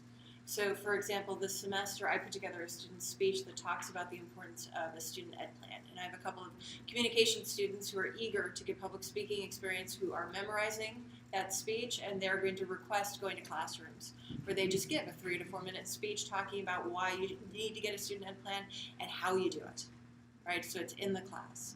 And then we're also doing emails out to faculty, because communicating with faculty is very different from communicating with students. Students have no idea what Guided Pathways is, right? We have to change up our language when we talk to them. But how do we convince students to take 15 units, which is really tough, right? I mean, we're happy to get them, in some cases, get them to do 12 units. I know immediately hands went up. Yes? Well, I just have a concern of how this data was collected. And that may have an impact on how to go forward, but looking at this, I would think most of the people that were doing this came from middle income or up families who are able to give them financial support, who It's have not our to lead them students. through, or if nothing else, these students don't have to work, don't have children, Yeah, we didn't talk very much about BC because I wasn't sure how much that would interest everybody, but I mean, our demographic is 80% first generation, roughly the same percentage require remediation. We are in Kern County, so the educational attainment is half that of the state when you compare the baccalaureate rate attainment, and it's double the poverty rate of the state of California. These are not wealthy kids coming to BC. So how did you find this group? No, this is the Dean of Institutional Effectiveness looking, I think it was a cohort of 5 years. Is that right? I think so. Looking over 5 years. So this is scorecard data plus. And looking at the students who do complete in 2 or 3 years, what do they have and what do they do? Yeah, so it was a matter of working backwards and kind of seeing, oh, well, this is one thing they have in common. They're taking 15 units a semester. Right, and that's a really interesting question because we have always kind of thought, or at least always, I've been here 3 years, right? But what I've always heard BC faculty say is our students have to work, so they can't go to school full time. But then when we look at the data for our students who transfer, almost all of them, it's something like 95%, when they get to a CSU or a UC, they're going to school full time. So the question then becomes, can they go to school full time? Or have we almost, enabled too much part-time and not encouraged them enough to at least see the advantage of being a full-time student? It doesn't mean we're never going to get every student to do that, but we want to have these conversations so students understand.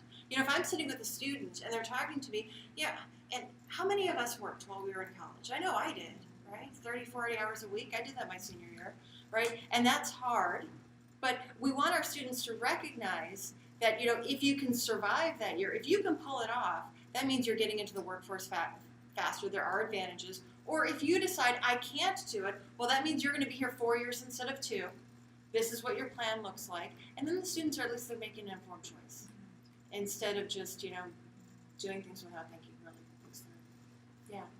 Well, I'm interested in what messaging you have for students who cannot take full-time due to social or economic barriers, so that they still feel included in the pathway. Because my concern is they'll feel like, well, I guess college is not for me now because I can't go full-time. And that has been one of our big questions throughout this, is how do we support So have those you students? come up with any messaging yet? Well, we've only just started our direct student messaging. And that is one of the lessons learned. We should have started the communication plan sooner. So the communication plan that we're having with students right now is you need an SCP. And that's regardless of if you're part-time or full-time. Right? And kind of right. And so then the next stage is kind of the next plan for student communication is English and math. You need to do what you can to complete that in your first year, right? And even part-time students can do that. right? But that's a matter of planning, or at least making the choice to do at least one of them in the first year, right? But you're right, and we've had those discussions, and a big concern is we don't want to exclude from these discussions our part-time students. So Davis Jacobs talks about this a lot. Last two conferences I've seen him do, throw out the words full-time and part-time and start talking about on-path or off-path. Yeah. So that Make it if that you way. are on-path, whether you're full-time or part-time, that's what we want you to be doing. If you're off-path, we want to help you. So I think there's ways to communicate all of that without setting it up full-time versus part-time students. And then you could do a fast path and a slower path. Because Students just need to know. Right, that's why there's an act ed person on every team, because the discipline faculty are great at the non-remedial courses. What do you do with remediation? And how do you decide who remediates when, which courses first? And I think we also have to look at the fact that not all folks on the slower path need remediation. We have a lot of highly intelligent students who are very driven, but they have other barriers. And so they're going to be as academically successful. They just cannot do 15 units. They have childcare issues. They have transportation issues. They're up in the mountains really far from here. It takes 2 hours to get here on public transportation. So I just want to make sure that we also don't think that everyone on the slow path is a remediated student. No, and that's that conversation in the very beginning. Tell me a little bit about what you're trying to do. So the recommendation is 15 units. Tell me a little bit about, I'm intrusive. So there's intrusive and intensive advising. And I'll tell students, you don't have to tell me, but for me to best help you, it's helpful if you answer my question. So tell me a little bit about your challenges. What are some of the barriers? Because even some of their support services outside of the college at large, they've never thought of or tapped into. And so how can I help you in that manner? Because we are, again, the experts. Maybe there's something on campus. Maybe I just heard from another student, hey, you two could carpool. They actually drive in and they can help you. So again, it's that intrusive and intensive component with the conversation, recognizing we are not trying to pigeonhole everybody into the same peg. That's backwards. Same peg into the same round. Anyway. I need lunch. So, but I think it's that conversation, and that's where the completion coaching team becomes effective. If you can't speak to it, who can you refer them to help them? I totally hear what you're saying. We don't want to leave. We want to make sure we're inclusive versus exclusive, and being cognizant of who our audience is. Well, I think the other thing that comes with the guided pathways that I've heard mentioned before too is once we start paying attention to students and asking questions and their habits and their needs, that then it changes how we schedule classes in the college, right? So if there's transportation issues, how can we get those courses on the same day for those students? Right. So again, just changing our scheduling practices to help some of those students who might, the way things are now, have to be part-time, but we can help them become more full-time and take more of that into account. So you were mentioning intrusive advising, and my understanding is that you have two types of advisors, counselors, and you have these other advisors. And did that come about before you did Pathways? You've always had that, and that was just part of Pathways, or you did it for Pathways? So we have counselors and educational advisors, and those are their titles. There's an agreement amongst the completion coaching teams that we do whatever it takes to help a student.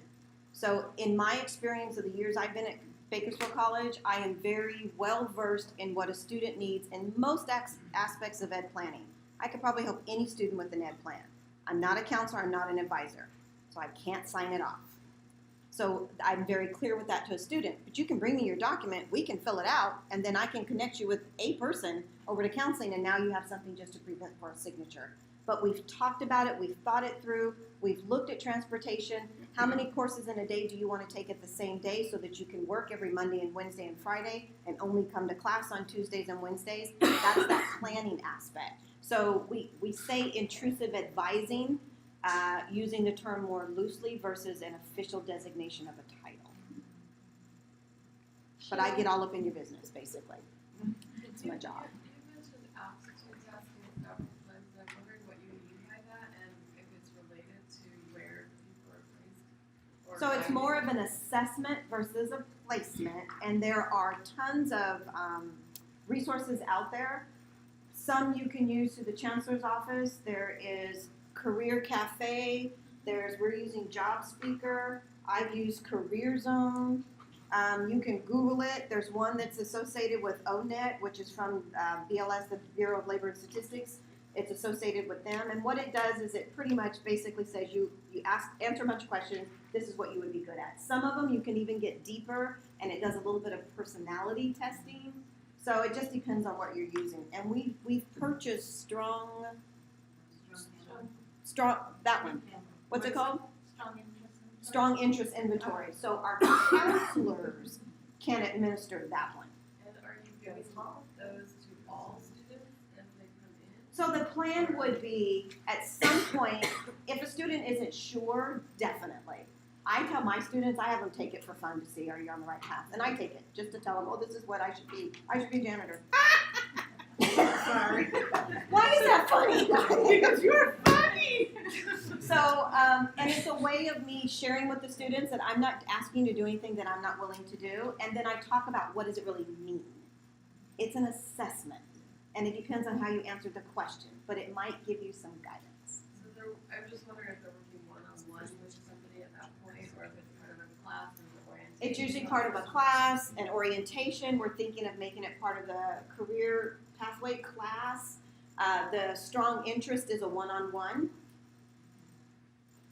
So I just wanted to mention what we have at Cabrillo, just since this came up, is that we do also have strong interest inventories, and the Myers-Briggs that students do one-on-one with counselors, and we also have classes, CG 54, that that students do those kinds of assessments in. And I know that in every CG 51 class, they do some sort of assessment as well through ONET usually. The other thing is on the getting on the path group, there's a lot of talk about what kind of assessment to use in that step. So the conversation is definitely happening. Thank you. Sorry, we're just strategizing. That's okay. We're trying to get through. We've got 20 minutes. Can you do it in a minute or less? Okay. I'm wondering if your integrated plan goals are linked to your guided pathways and So integrated plan, triple SP. Yes. Yes. Yes, I mean, our director of Triple SP was one of the people at the very start of this who is promoting guided pathways, and this is directly tied to, I mean, that's how we fund our completion coaching activities, that's how we fund the faculty institutes, is through the combination of BSI, Triple SP, and equity. So yeah, it's a huge part of this. I'm gonna move us along a little bit. We kind of checked out the Cabrillo data, the scorecard, just to give you a feel of kind of where you're at. Your college prepared students, 71%, unprepared, 34.7 overall, 46.7%, which actually puts you very similar to the state. Just But to as compare. Marcy likes to say, that's still sucky data. Yeah, right. And in fact, what we found what was interesting is you actually have a higher percentage of college prepared students, and yet overall your graduation rates are a little bit lower than the states. So yeah, that would be something to look at. If you look at like your counselor to student ratio, how many counselors do you have per student, or how many students do you have per counselor? 696 students per counselor. Poor counselors. Right, I think sometimes we as faculty.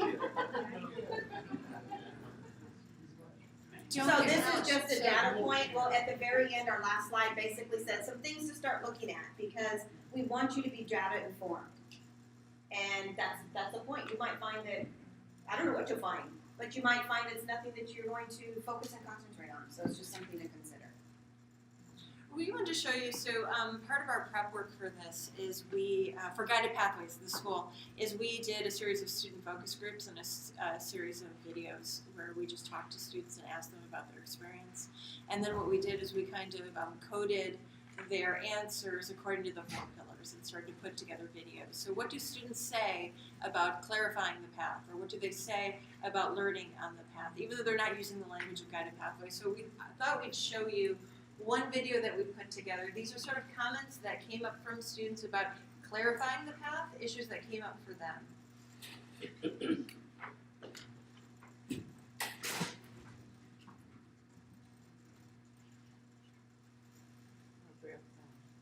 don't have sound. Oh, we don't have sound.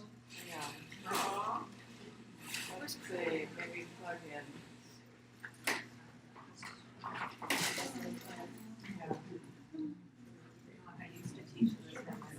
Okay, she might be able to help you see she's in the With our technology. So there's a button over there. Yeah. Give you the more. Best thing lots. Try that.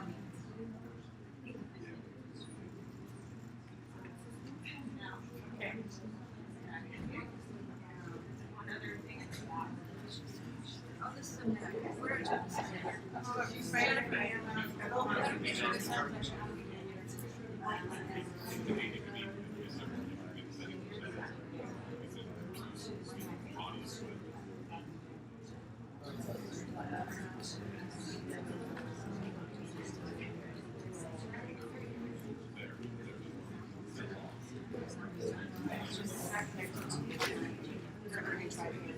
all right.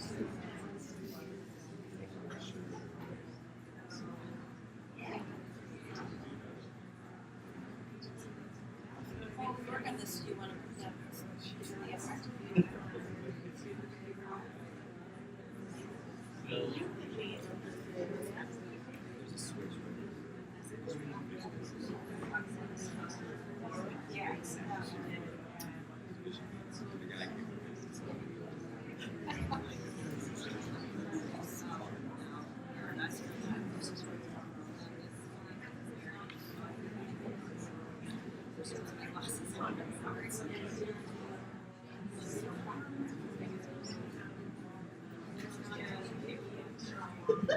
Okay, there we go. Let's see if that'll work.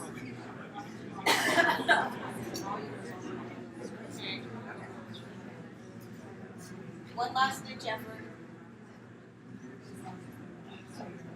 There. Okay, so. All right, so can we turn it up?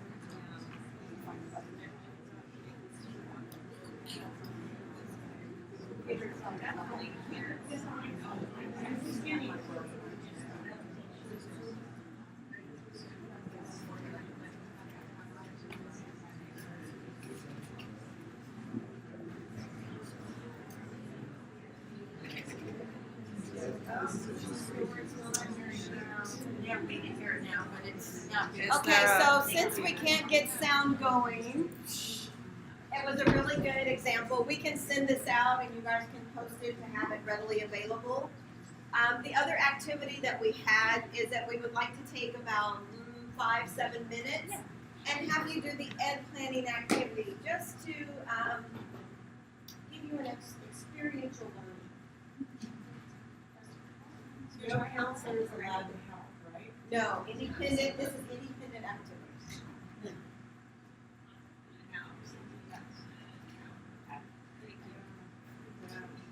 All right, so for this activity, we want to give you 2 scenarios, 2 different students. Just pick the student. So pretend that you are either Leah or Junior. So Leah was placed into transfer level English and pre-algebra. However, she was homeschooled and she's insecure, and so she wants to begin her English and reading classes 2 levels below transfer. She wants to transfer to San Jose State University to pursue a bachelor's degree in mechanical engineering. So if you want to take Leah, we want to ask you to put together an education plan for what classes she should take in her first year. Or you can pick Junior. Junior's a psychology major. His goal is to earn a degree for transfer and then transfer to CSU Monterey Bay. He was placed into algebra 2 levels below transfer in math, 1 level below transfer in English, and 1 level below transfer in reading. And so we'd like you to put together an ed plan for him. Counselors can't help.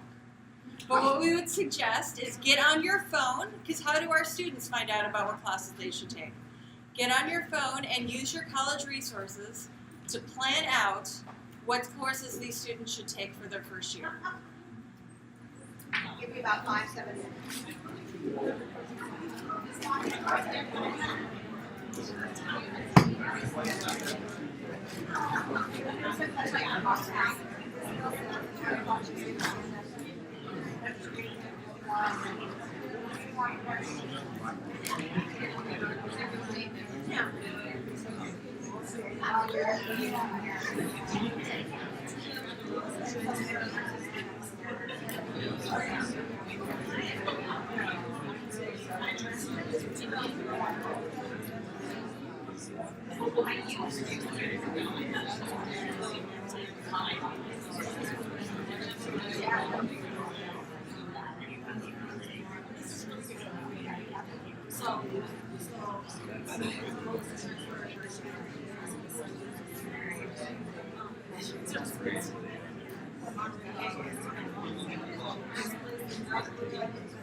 Okay.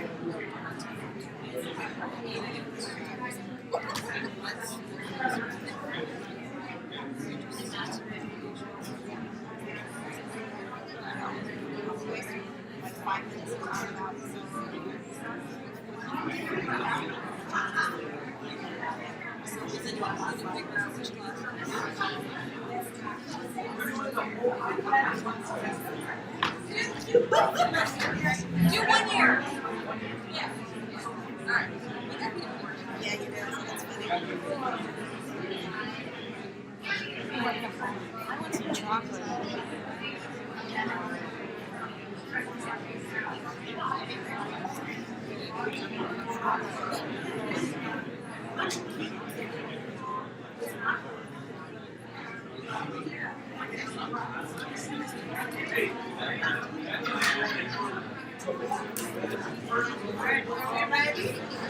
She's got the timer. I think 1 more minute.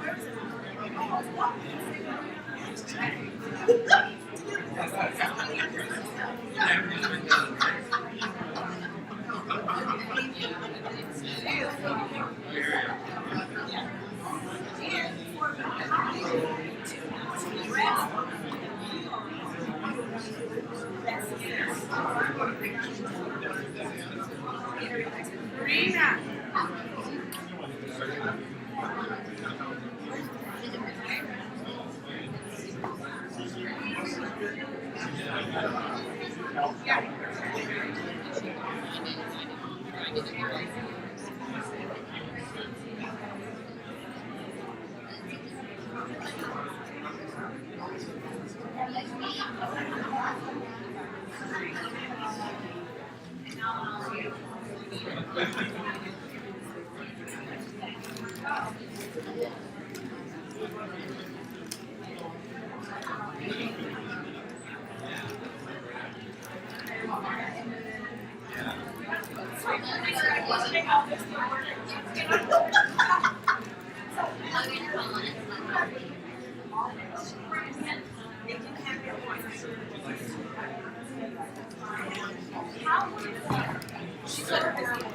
I'm sure always.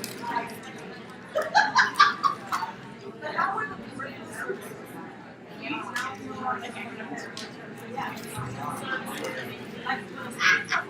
yeah, right.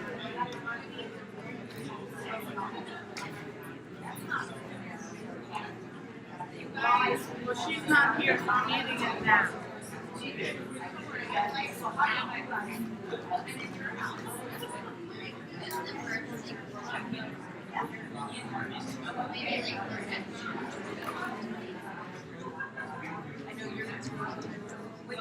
Oh, yeah. So I think time's up. How did we do?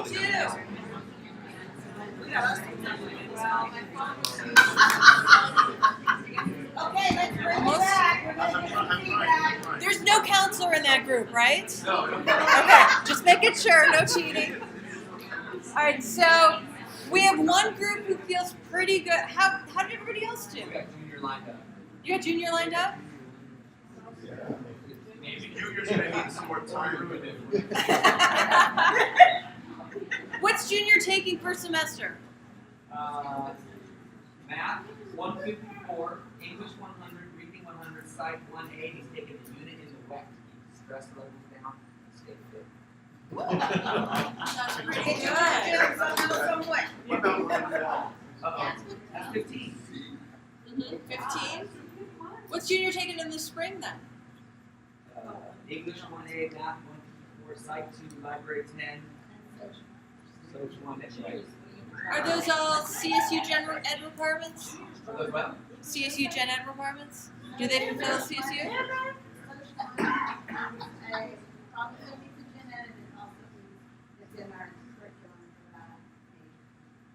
Very good. Major sports, good. Yes. And Leah, I'll tell you what Leah's taking. Yeah, tell us. What is she taking? She's taking some some sort of orientation class. Okay. Engineering 12, English, I guess, 100 now. And improv.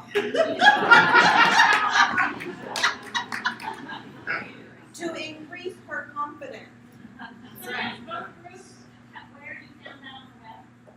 That's a good, counseling, we just follow the GE map and then the site major catalog expert for classes and then the general ed map and English map. How did you know about all those? I was just flying on the iPad mini. Okay, so you hadn't used those maps before? And she, what? They would tell me where to go and I would press a button. How did you all know about the maps? Well, actually, you found the map. Oh, I didn't know they were in the class schedule, but when we were in the class schedule and the map was right there. So if you're a student, It was right there in the class schedule of your students. okay. Because that's what we went to. It's not on the education. So it's not on the educational planning. So did anybody else have difficulty finding even where to get started? So we still have people looking like, where is that? Imagine what your students go through. Even if they're not using their phone at the tiny, tiny font and they're sitting at a computer. Where do I begin? Any other comments? Oh, go ahead. Who wrote these two scenarios? These are actually real, these are our students. These are 2 students from our focus groups. We just changed the school. Just, yeah, we changed the school for you. Gotcha, because Leah is my name and that's actually my story. Oh, no.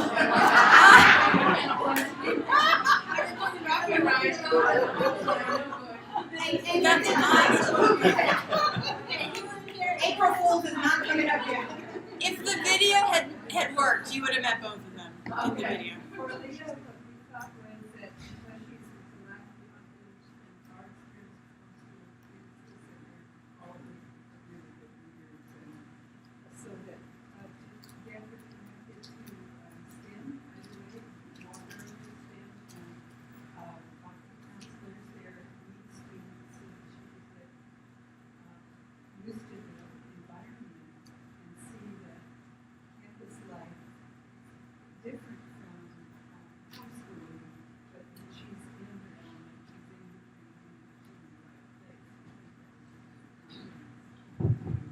Just to wake up with the English that she plays. And if the regular schedule for finding out that we can work in the So what she was saying was, what they thought about Leah was to connect her, walk her over to STEM, connect her with that environment, because in their experience with the homeschooled students, they are usually very good readers and can be successful. So she probably could be successful in English if she just had a little bit more confidence and could acclimate to the college environment.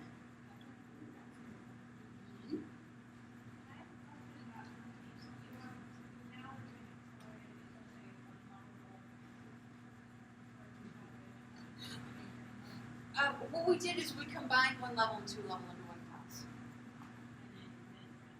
Then transfer. With math, it's a little bit different because we have a stats pathway, right, and a calculus pathway. So the lowest level math class is arithmetic and pre-algebra combined. It's accelerated, and that feeds either pathway. Then for statistics, they have 1 more class to get to transfer. That's also accelerated. It used to be 2 semesters, but now it's only 1. And then for the calculus pathway, they can do the traditional 2 semesters, or it's a stacked class where they take the 2 of them together. And it's 10 units.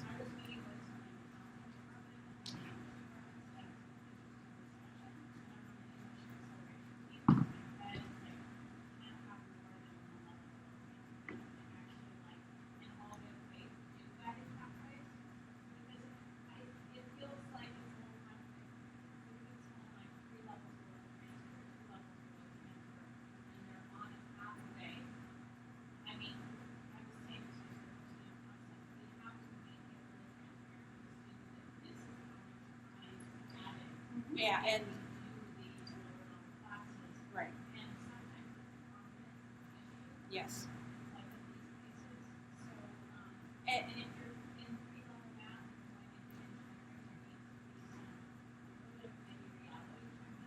right. And in fact, we don't use the language of 3 levels below, 4 levels below anymore. I use it here because I figured everyone would understand what I meant. You know, we tell them how long you have to get to transfer. You know, 1 semester, 2 semesters at most, depending on what you're doing.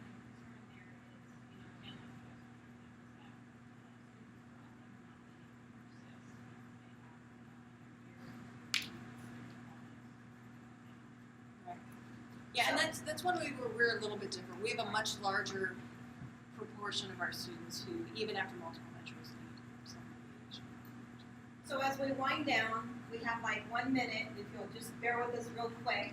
We just wanted to give you some consider this type of a slide. Things that we considered, maybe we didn't consider, but maybe should have. One is how many units over 60 are your students taking? That's a good piece of data that starts really interesting discussions. But it does help us begin to understand what we might need to do. It helps us in the planning and helps us in clarity. On average, how long is it taking a student to complete a degree? That data is readily out there. I didn't pull it for you.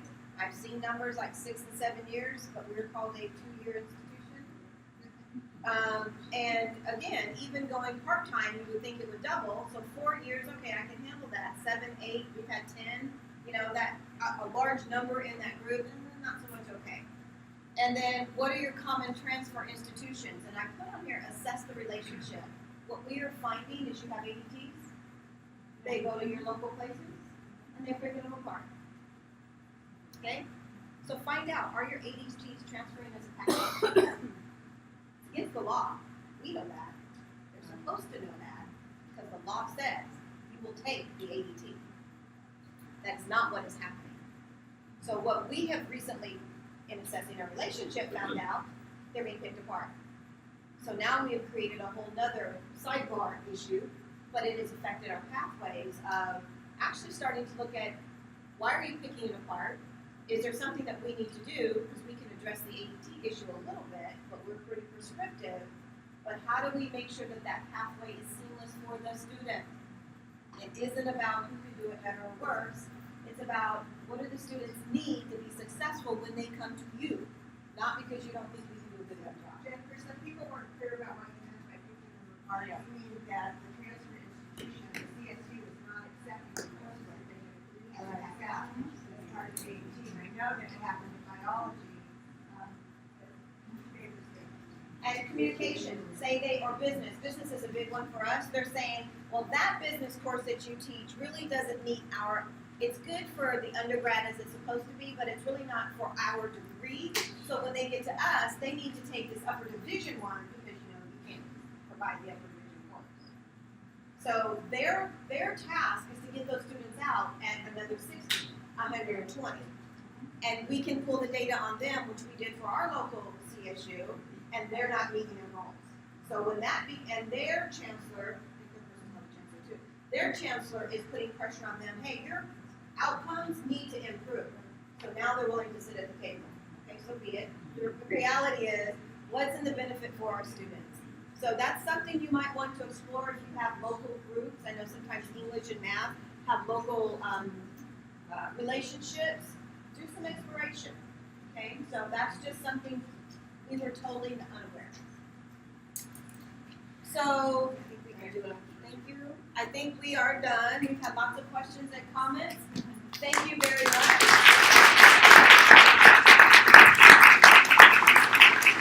I'm gonna pass the plate now. I gotta make her laugh. If you're interested, have more questions, we're gonna stay a little bit, eat lunch. Feel free to come up, pick our brains. We can tell you what we know, what we don't know. And possibly give you somewhere to start to look. Thank you very much. You guys have been great.